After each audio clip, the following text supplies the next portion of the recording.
Hey guys, GasGuzler here, and today we have finally another revival video. Behind me is a 94 F-250, and it's not just any revival, we got a diesel. Super excited for this one, so without further ado, let's get right into it.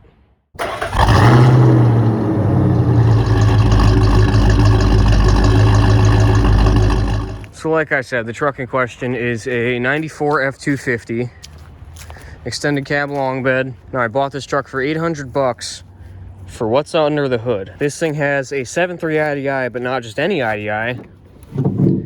She has a factory turbo. Now, if you know anything about these IDIs, these motors are very hard to come by with the factory turbos. They have much stronger internals than the naturally aspirated IDI, and they are the common choice for people who want to actually build these motors. So I've been searching for one for a hot minute, and I found this one on Marketplace for 800 bucks, and I immediately went and picked it up. Now, this truck is not that bad. Obviously, she has some cancer, as every extended cab does.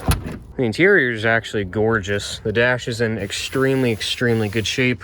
The headliner's clean, the seats are half decent, but this is where we start running into issues. So I was told by the previous owner that the oil cooler went, and he has since completely removed it. So we get to do the fun part and put this thing back together. Yeah, so I've never heard this thing run, haven't even heard it crank, haven't tried to crank it. I know absolutely nothing about this truck. So it is freezing cold, and we're supposed to get snow in about an hour. So let me get this thing in my garage in the heat, and we can start getting to work on it. All right, so Dad's got the tractor right now. He's gonna push me in. I don't know, I don't really have much for brakes, so we'll see how that holds up. Holy power steering. So I have, at the very end of the pedal, I got, you know, some sort of brakes. I think they're just rears.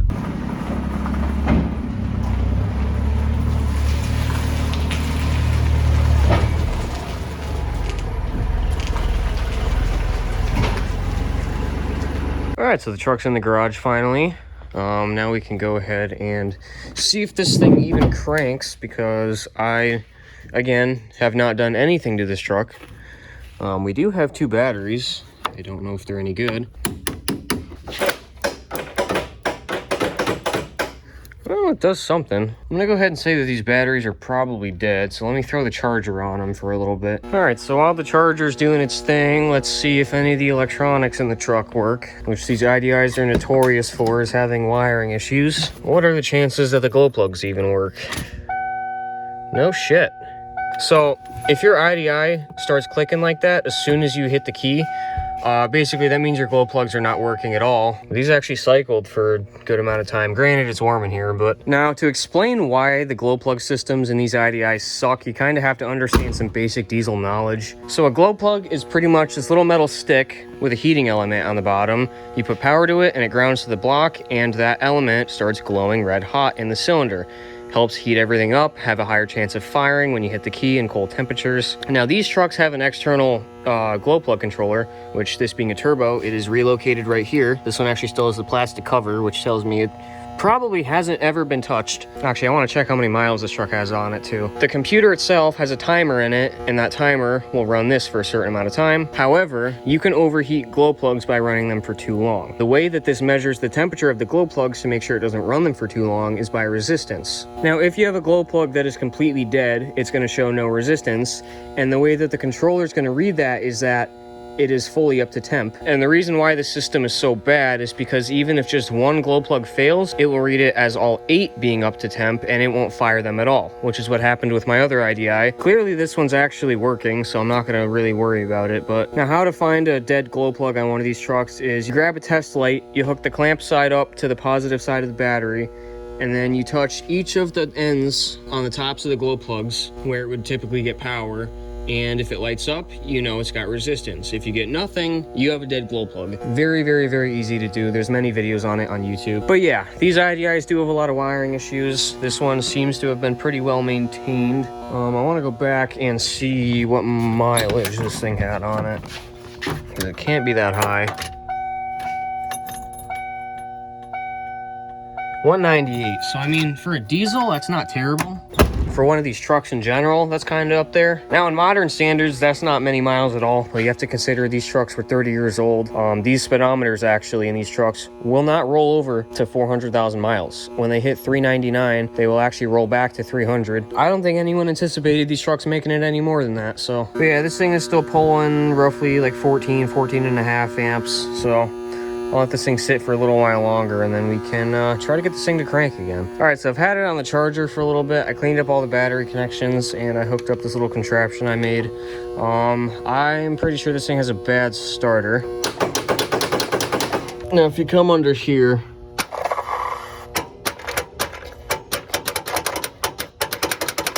sounds like every single bearing in that starter is gone. Yeah, it looks like the starter's been giving someone an issue for a while because those are hammer marks. Alright, so I can't say I've ever seen this before. That's out of the starter harness. So, you know, that's good. Alright, so I went out and bought a new starter. Let me go toss it in the truck quick.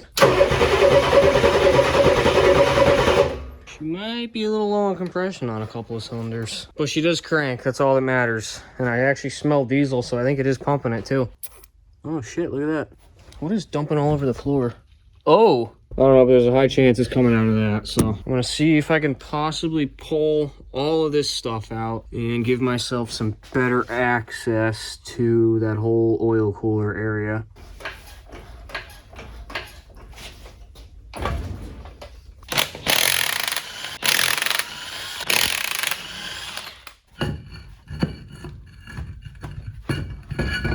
Looks like it had some brakes put on it.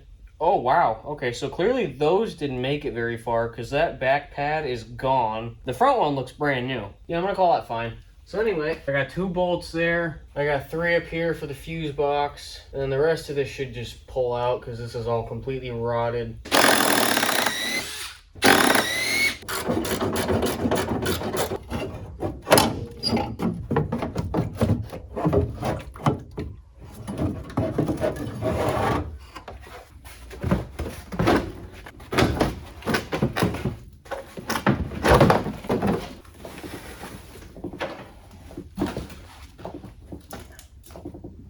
Alright, that gives us a lot more access to get to this oil cooler. Boy, this thing's been sitting for a while. I might have to re-tap these bolt holes on the side of the block because they're looking pretty crusty. Oh, looks like we got a new cab mount.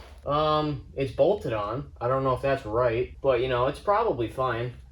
Alright, ladies and gentlemen, it has been roughly a week because I got deathly sick, so that was a fun 6 days. I think where I left off, I was getting ready to pull the other end of the oil cooler housing, because to put this whole thing back together, you have to press the actual cooler into the end housings, and you have almost no space to do it in the truck, so. But yeah, it's 4 bolts, shouldn't be too difficult, so let me go yank that out quick.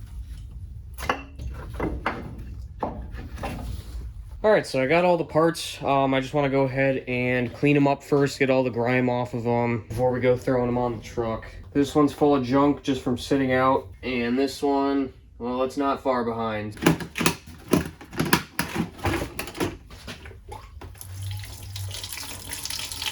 This is what I end up doing with old gas that I do not feel confident running in a motor. Yeah, as you can tell, it's not supposed to look like apple juice, which, you know, is absolutely perfect for what we're doing. Alright, so I really hope that these gloves are in fact gasoline resistant, like, you know, like they advertised. Let me go ahead and clean these for a little bit, and yeah, I will show you guys when these are hopefully all clean. Alright, so I got the oil cooler housings all cleaned up. They came out actually really good. Really quick, I'm just going to go ahead and sand them down with a block, just make sure they're smooth, and then we can start pressing everything back together. 6.5 hours later. Alright, so after messing with it for roughly an hour, I don't know why I never checked this from the start. That's out of a Power Stroke, or it's for a Power Stroke, so that's way too long. I went ahead and bought a complete used one from my buddy. Obviously it needs a cleaning as well, but yeah, it's already pre-assembled. I'll try to flush it out as best as I can, but yeah, I probably should have checked that from the start, so that's kind of my fault. Alright, I got our oil cooler cleaned up, looking a hell of a lot better. Scraped off all of our gaskets. I think now it's time to go ahead and try to sand that off as best as I can and run run the bolts in and out a couple of times just to make sure everything's nice and clean. Alright, we got some sandpaper. I just want to see how thick this really is. It should come right off.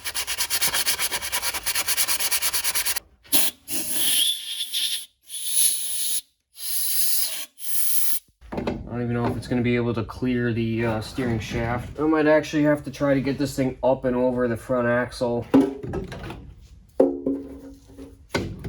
No, there's like almost no way that this is going to go in. Yeah, I think as of right now, the only way to get this thing in is going to have to be to either cut or move this steering shaft. So, all right, let me go try to do that now. Oh, it's almost in. Got it.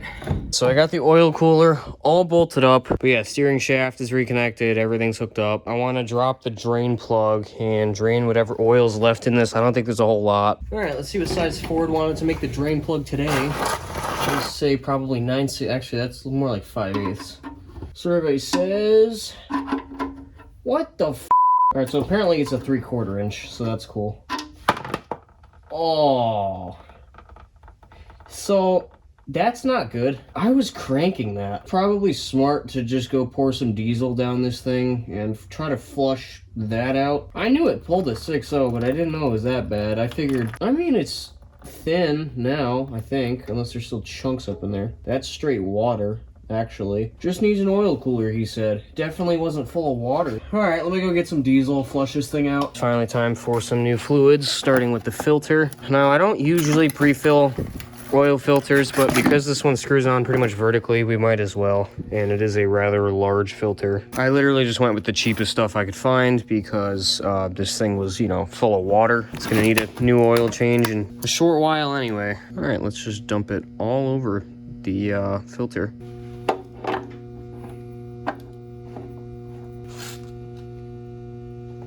All right, now we can start filling her up with the good stuff. So I have no idea how much this takes, so I'm just gonna pour the rest of this. I can imagine probably a lot. Where are we leaking from? Oh, is it seriously filling that slow? Awesome, I just got oil all over the belt. That's gonna squeal like a mother. Where'd my rag go? Right, I burned it. Okay. Failed GasGuzler hoodie. This is not discolored. This is actually how it arrived, so needless to say, I will not be using them again. And I know a lot of you are asking if I have merch yet. I do not. I'm working on it. I'm still a fairly small YouTuber, so that's something I feel like for the future when it, you know, can actually pay for itself. But as of right now, all my money's going into these things. So, all right, gallon number 1, empty. Absolutely nothing on the dipstick. Awesome. This thing takes like almost 4 gallons, so it's mostly 1540. It's got some straight 30 weight in there, but you know, it's fine. I want to get this thing off the jack stand though, start putting a couple things back in. I want at least the battery tray and maybe the coolant reservoir, but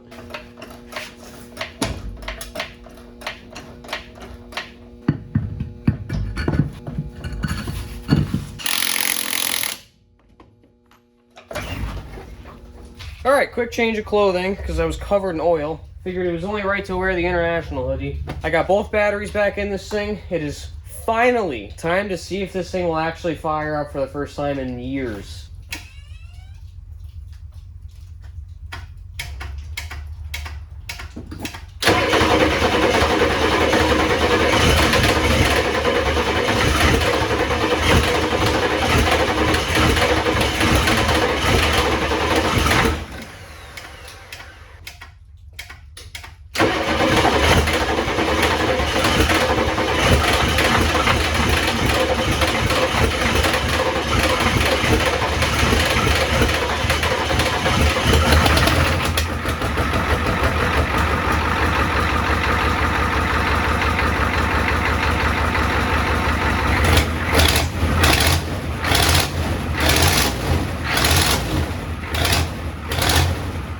Holy crap, she runs. It's got a huge manifold leak. I think it's got a cracked manifold on this side.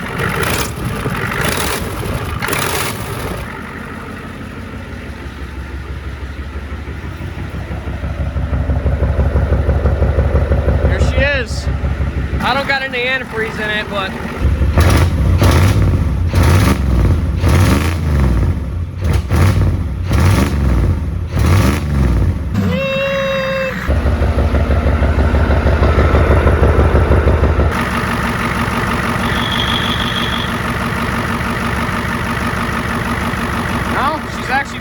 F-250. Showing we got good oil pressure too.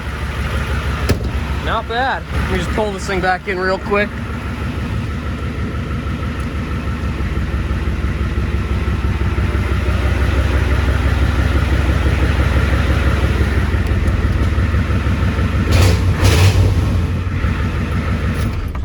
And with that, the IDI runs again. I do want to take a minute and look at that manifold because it was literally looked like a whole chunk was missing out of it. Oh, that's because there is. But no, this thing seems pretty healthy. I didn't see any blow by. Definitely needs manifolds, and I do plan on potentially building this motor at some point. So that's a sigh of relief to hear this thing run though, because I've spent quite a bit of money on this truck so far. And well, it's fun for you guys to watch, but it's a bit of a gamble for me. So, but yeah, it is currently snowing pretty hard outside, and it's pitch black. So I think it's a pretty good stopping point for now, but we will pick this up in the morning. See you guys then. Welcome back, ladies and gentlemen. It's been a couple of days, but we're back with this truck. I think I want to gear my attention towards the brakes and getting them working. All the lines looked fairly new. I honestly think they just need to be bled. So, but yeah, I'm gonna go throw all four corners on jack stands, take all the wheels off, and we can start bleeding brakes.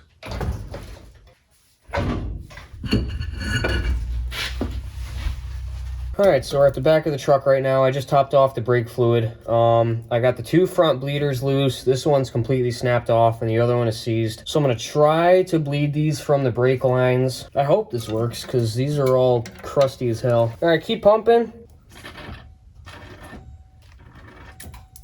Oh, alright, no more. Where did that just come from? I have a feeling, yep. It is that flex line right there. Okay. So I do not feel like dealing with that because this truck is quite crusty. So yeah, I think we're just gonna block off the rear brakes for now and deal with this another time. All right, so I got this fun little block off that I made for the rears.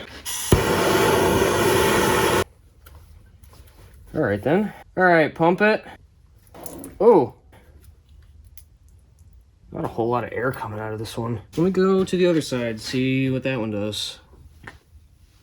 Oh, good. Absolutely nothing. Try to push the pedal. Push it a bunch of times until you hear something go flying. This bleeder is completely plugged. All right, push the pedal once. Yeah, I don't really know what's happening here. Slowly push the pedal, very slowly.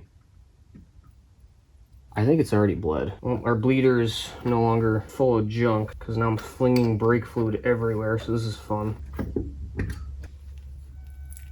Yeah, I got pretty good freaking flow. I don't see any bubbles or anything. Does the pedal feel firm? Oh, yeah. It's firm? All right, so I guess the fronts were kind of fine. This truck's gonna do really good burnouts now. The previous owner, when he went to drain the block, he literally just cut the heater core line. I think it's long enough where we can kind of just take the old one off and stick this on there. It should be fine. So I'm kind of questioning what this guy's idea was here, because instead of undoing this little hose clamp and just sliding this off like a normal person like that, he just decided it was a good idea to cut the hose. So that's cool. Luckily, I think this will reach though, so he wasn't entirely stupid. All right, let me tidy this up and then we can start throwing some antifreeze in this thing. All right, so I have roughly 2 gallons of whatever came out of a blown up 300 I had.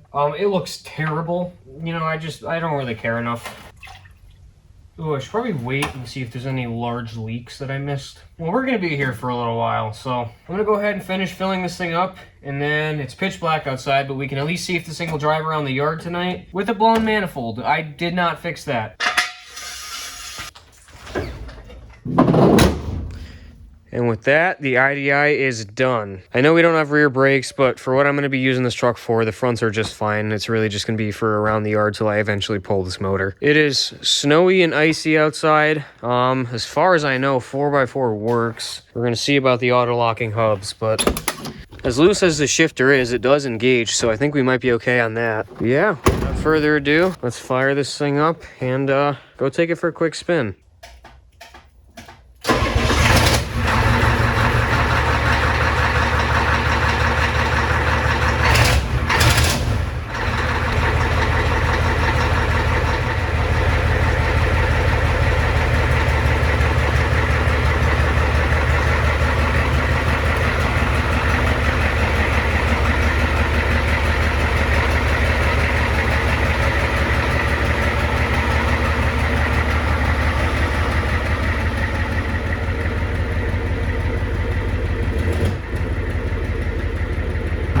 she is, out in the open. As far as I can tell, the hubs are actually working, so high idle just kicked off. She's not doing too bad. Brakes feel really good.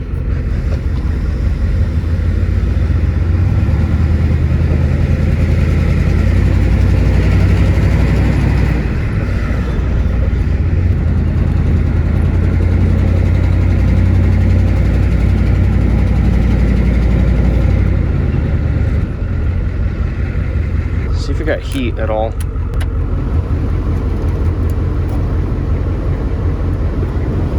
Oh, that's cool. So vacuum lines are a no-go. 35 pounds of oil pressure at idle. It's not terrible. I think it's right around where they're supposed to be, so.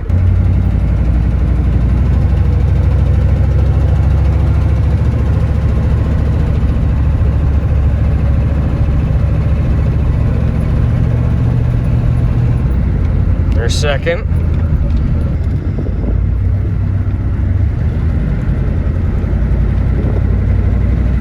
Tomorrow I want to take a look at that cooling system, see why the hell it's like borderline overheating. Let's go ahead and shut her down.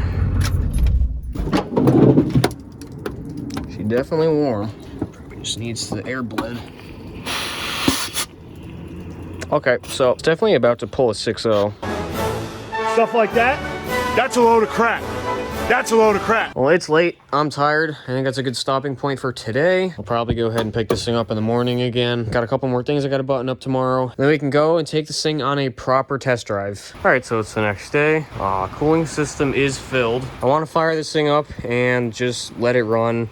See if we can bleed the air out of the cooling system. And if that still doesn't work, this thing might have a bad water pump, which I'm really hoping it doesn't, but let's go ahead and fire it up.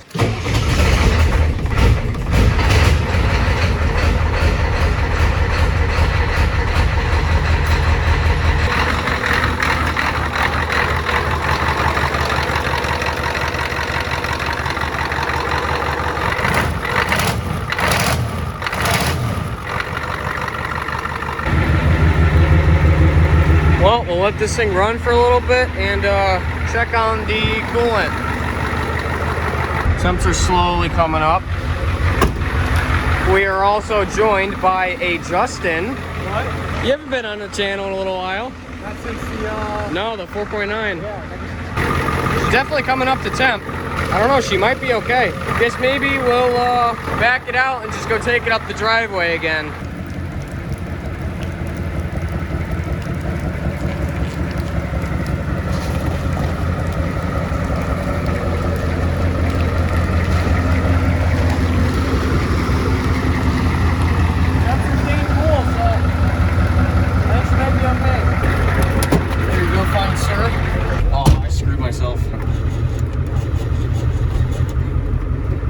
About that later. Inside, it's really not that bad. The seats are in really nice shape, actually. I don't really know. Oh, wait a minute. Let's see if this works. Is there tape in it? No, it just decides it wants to not work. Okay. Well, I say we can go take this thing out for a little voyage again. Temps are still staying pretty cool, so. All right, that I might worry about a little bit. That's also at the turbo. I don't know how accurate that is. We still only have front brakes, so I'm gonna be a little bit more careful today. The hood isn't gonna fly open on this, will it? No, it's not gonna fly open this time. Yeah, so if you guys don't know, Justin and I have a thing with leaving the hoods open, and we'll go for a test drive, and it'll just come flying back at us and scare the crap out of us. What truck was that it happened with? I don't even remember. It's happened multiple times. Let's see what she does this time.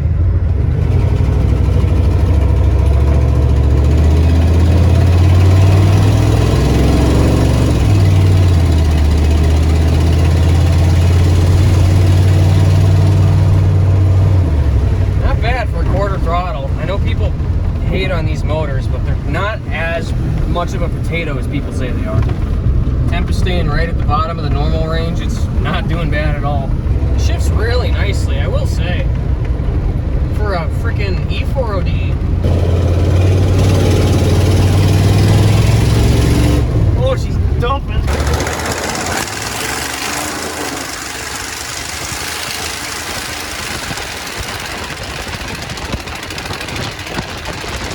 Truck sits at what, like 7 psi of oil pressure at idle? 20. Yeah, so I'm just gonna pretend that that gauge is broken and ignore that.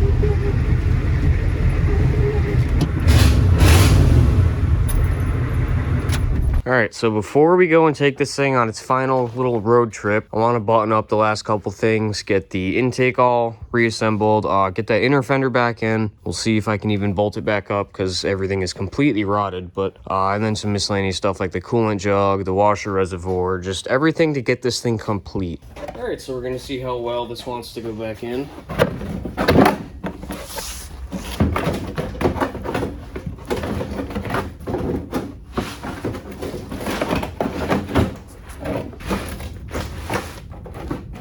Honestly, I'm gonna call that good. I mean, it's in there, so.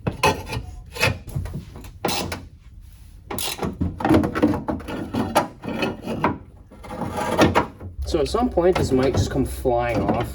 Oh, you know, that's probably what this was for. There we go. I mean, it's a little bit better. All right, so now for this intake, I gotta figure out how to get all the piping back together. All right, so it might be minorly chewed up, but I mean, it's fine. I don't have any of the hose clamps, so basically we're just gonna press it on. All right, I'm gonna call that good enough. And with that, I think she's ready for an official test drive. Let's go take this thing out. Give her one quick start up.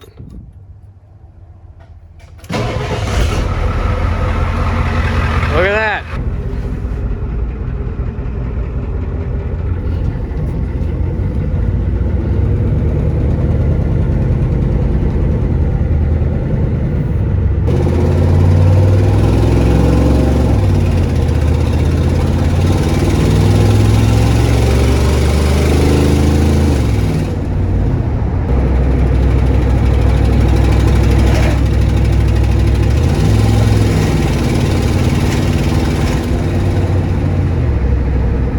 Temps are staying normal.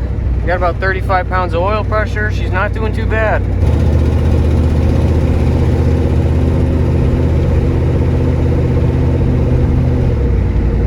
Think the cruise control works?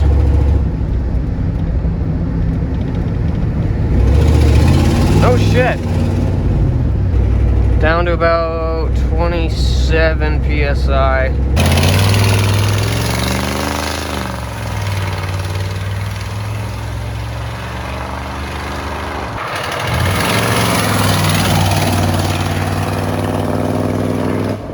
I mean, this thing's not fast by any means, but for a 7.3 IDI, this thing's not terrible. I don't know, not bad for a rusty $800 F-250. I definitely plan on putting manifolds on this thing at some point because that's pretty obnoxious, but... And with that, I think the $800 IDI revival is done. Not too bad. Like I always say, if you guys enjoy my content and you want to see more stuff like this, please like and subscribe because it helps me out a ton. And Happy New Year to everyone. This is the first official video of 2026. I have a lot more stuff coming for you guys. That being said, before I end this video, I think there's one more thing we need to do with this truck.